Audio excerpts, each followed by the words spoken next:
The Texas sun hung heavy and merciless over the horizon, the kind of heat that shimmered off the dirt roads and made the air taste like dust.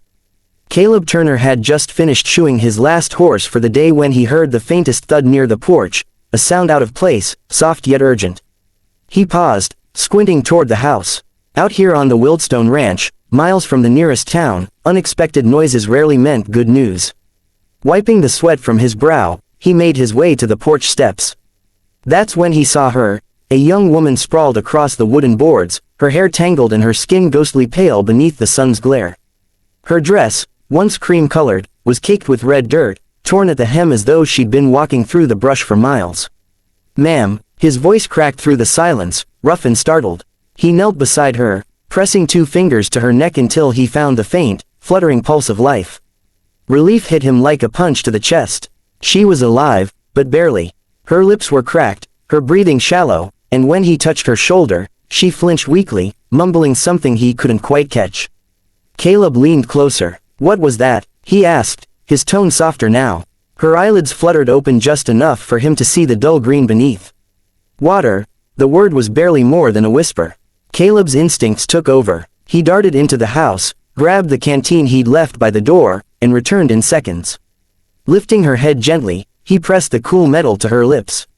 She drank greedily at first, then slowed, each swallow sounding like a miracle in the dry stillness of the afternoon. "That's it," he murmured, steadying her. "Easy now." When the canteen was nearly empty, he looked her over again. She was thin, too thin, like she hadn't eaten in days. Her shoes were worn through, her hands scraped raw, and the dirt clinging to her dress looked like she'd been walking through miles of barren country. Out here, that could have killed anyone. "Let's get you inside." He scooped her up, surprised by how light she felt, like lifting air. She made a faint sound, something between a sigh and a sob, as he carried her through the doorway. The old farmhouse creaked beneath their steps, its wooden floors echoing the rhythm of his boots. Caleb laid her gently on the couch, the only place that caught the afternoon breeze from the open window. He hurried to the kitchen, grabbing a clean rag and dipping it into a basin of cool water. When he returned, he wiped the dust from her face and neck, careful not to wake her. Up close, he could see the exhaustion etched into every line of her expression.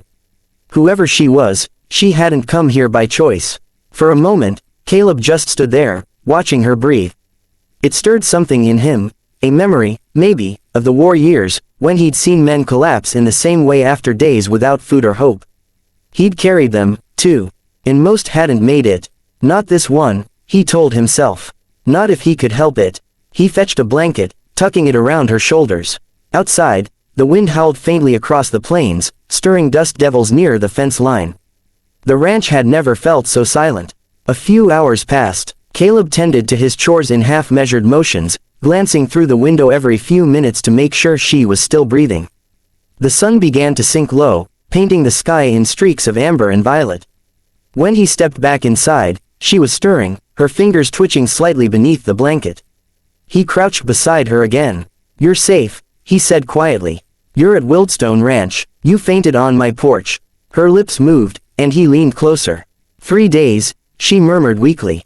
"No food." Caleb's throat tightened. 3 days, out in that wilderness with no shelter, no water. She was lucky to have made it this far. "Rest now," he told her. "We'll fix that soon enough." He stayed by her side as she drifted into an uneasy sleep, the kind that only comes after exhaustion has hollowed someone out completely.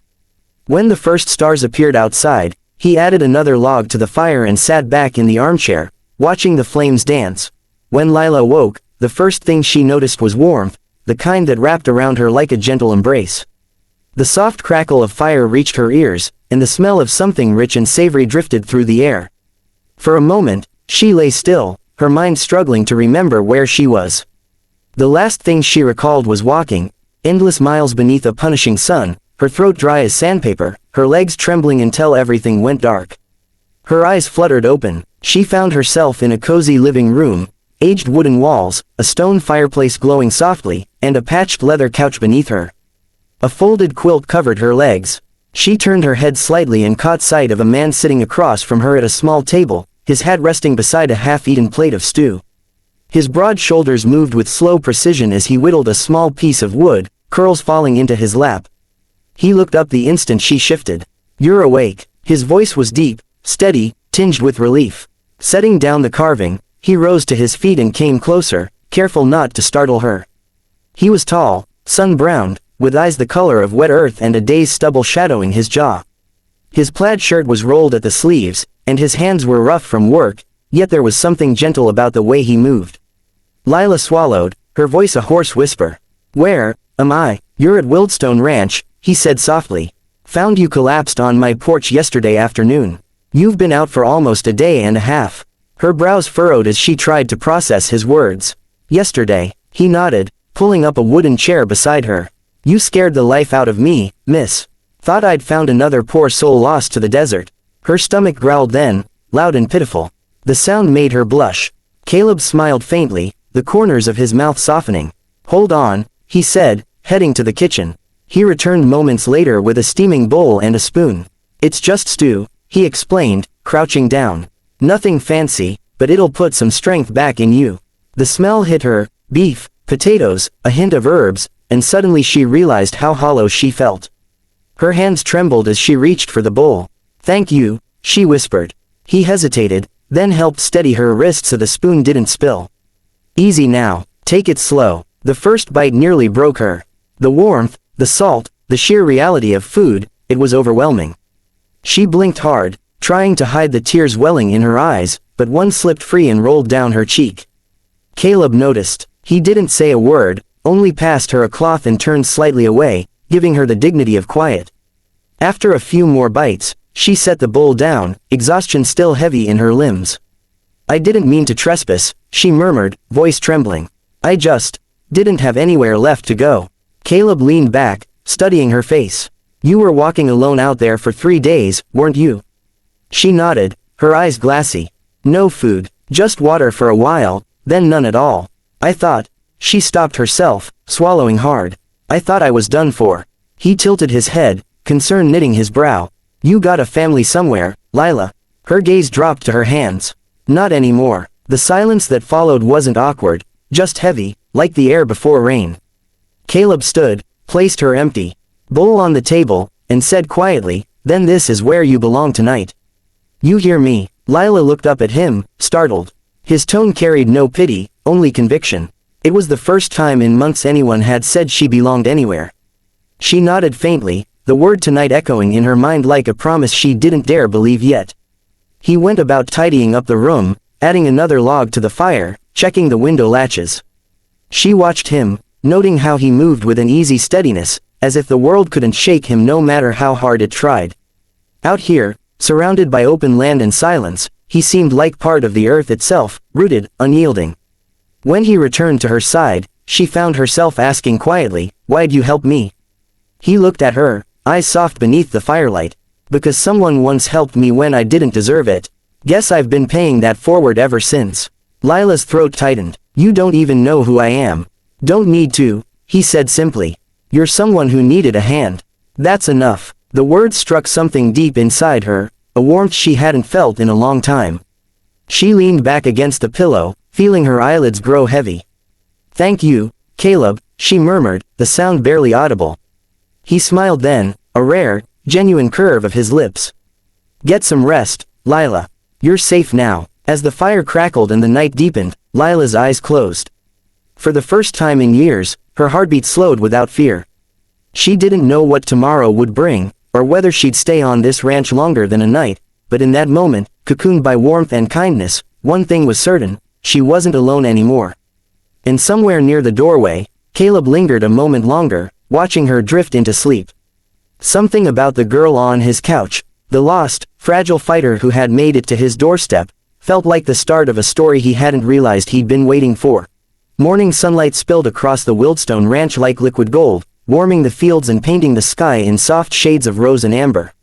Lila stood by the window, wrapped in a wool blanket Caleb had left at the foot of the couch. The air was cool and smelled faintly of dew and hay. Outside, she could see him, Caleb, moving through the pasture with easy confidence, feeding the horses as though it were the most natural rhythm in the world. She watched the way he patted each horse's neck, the way the animals leaned into his touch. There was something in his stillness, something safe. She had forgotten what safety looked like, what it felt like to breathe without fear of the next hour. Her chest tightened as the memories tried to claw their way back, the long road, the empty nights, the faces she'd lost, but she forced herself to focus on the now. When Caleb turned toward the house, sunlight caught the brim of his hat. He glanced up at the window, and for a second, their eyes met. Lila froze, embarrassed to be caught staring. But instead of looking away, he smiled, small, genuine, and steady. The kind of smile that made you believe everything might be okay again. A few minutes later, the door creaked open, and he stepped inside, brushing dust from his jeans. "You're up early," he said, hanging his hat by the door. "Should still be resting." Lila turned, clutching the blanket closer. "I couldn't sleep much," she admitted. "I didn't want to waste another morning just lying there." Caleb's brow furrowed slightly. "You're not wasting it. You've been through hell. Let your body catch up." She gave a faint, tired laugh. "I think it's been catching up for years." He studied her for a long moment, then nodded toward the table. "Sit down. There's coffee on the stove. It's not fancy, but it'll warm you up." She hesitated, then followed him to the kitchen. The warmth of the room, the smell of coffee and fresh bread, wrapped around her like a forgotten comfort. Caleb poured her a cup and slid it across the table. His hands were rough, his movements quiet, but everything he did had purpose. "Thank you," she said softly. "You don't have to keep saying that." "I do," she replied, her voice trembling. "No one's helped me in a long time. I don't even remember what kindness feels like." Caleb leaned against the counter, arms folded, his gaze thoughtful. "Then maybe it's time to start remembering." The words settled between them like a promise neither had planned to make. Lila took a sip of coffee, wincing at its strength, and tried to find the courage to ask the question that had been sitting on her tongue since she woke. "Why'd you say I was home?" He blinked. "What? Yesterday, when you carried me in. I remember hearing you say it, you're home now." "Why?" Caleb rubbed the back of his neck, looking suddenly unsure of himself. "Guess it just slipped out," he said. "Didn't mean to spook you with it." "You didn't," she said quickly. "It just surprised me. No one said that to me in a long time. Not since." She trailed off, swallowing the ache that rose in her throat. He nodded slowly, understanding in his eyes. "Sometimes people don't need to hear it to believe it," he said. "Sometimes they need someone to remind them what home can feel like." Lila stared into her coffee, fighting the tears that stung her eyes. "Home," she repeated quietly, almost testing the word. "I forgot what that even means." Caleb stepped closer, pulling out the chair across from her. "It's not a place," he said after a moment. "It's people, it's peace, and maybe, it's a second chance." She looked up at him then, really looked. The man who had pulled her from the edge of death wasn't just a stranger anymore. He was something else, solid, steady, the kind of man who could stand in the middle of a storm and not flinch. The silence stretched, but it wasn't uncomfortable. Outside, the morning wind rustled through the tall grass, and the horses whinnied softly in the distance. "I could help out," Lila said suddenly, breaking the quiet. "Around the ranch, I mean. I don't like sitting here doing nothing while you work." Caleb arched a brow. "You barely have your strength back." "I can learn," she insisted. "I've worked before. I'm not useless." He smiled faintly, the corner of his mouth tugging upward. "Didn't say you were, but if you're set on it, you can start slow. Maybe help with the garden later this week." She nodded, feeling an unfamiliar flicker of excitement. Purpose. That was something she hadn't felt in a long time. As the day stretched on, they fell into a quiet rhythm. She helped peel vegetables for lunch, watched him mend a fence, and even laughed once, soft and hesitant, but real. When the sun began to dip low again, turning the sky into streaks of fire and rose, she found herself standing by the porch steps beside him.